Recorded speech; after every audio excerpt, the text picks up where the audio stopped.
Thank you very much, Mr. Chairman. Thank you for the witnesses for being here today for this important hearing. This hearing is about two things: cutting costs and adding value. That is the standard that the public expects from us, and it should be the standard that we expect from ourselves. Federal property is expensive, it can be complicated, and central to how government serves people. When we get these decisions right, taxpayers save money and the agencies work better. When we get them wrong, the public pays twice, once in tax dollars and again in the quality of service that they receive.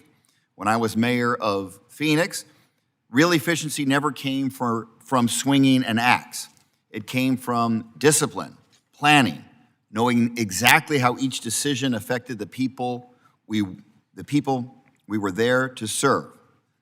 Government is not a corporation reworking a balance sheet. It is a network of public responsibilities. Cuts that ignore that reality don't create efficiency, they undermine it. And we don't have to theorize about that. We just lived through it. DOGE, the billionaire tech bro failure known as the Department of Government Efficiency, was a textbook example of what happens when you chase cuts without understanding value. It drove federal property decisions at a speed and scale that outran planning, operational needs, and basic due diligence. Agencies were told to vacate buildings before replacement space was ready. These decisions were driven by targets and assumptions, not by reliable, validated information about how federal space was being used or which functions depended on it. Mr. Chairman, I ask unanimous consent to enter into the record the July 2025 Minority Staff Report from the Senate Permanent Subcommittee on Investigations. Without objection, so ordered. That investigation found that DOGE wasted at least $21.7 billion in just 6 months.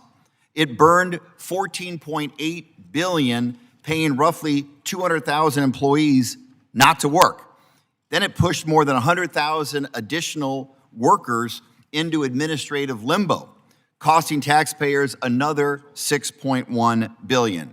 It froze essential projects from energy grid upgrades to medical research, wasting hundreds of millions more, offering nothing in return.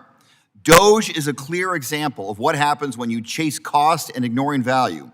I raise it here because as ranking member, I look forward to working with the chair to advance an approach that recognizes efficiency as both cutting costs and adding value.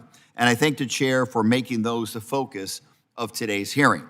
As we look ahead, DOGE also taught us another important lesson. It exposed a deeper structural problem that complicates this committee's work now and in the months to come. We are responsible for overseeing all federal property, but GSA does not give us a clear portfolio-wide view of how federal buildings are being used. We get leased prospectuses. We get scattered updates. We do not get a regular, comprehensive report on the public building service portfolio. For a system this large, this expensive, and this central to the functioning of government, that blind spot is unacceptable. DOGE showed how dangerous it is to make major space decisions in that kind of fog. That is why I introduced the bipartisan legislation, co-sponsored by Chairman Perry, requiring the GSA administrator to submit an annual report to Congress on the state of federal real estate portfolio. That is basic governance.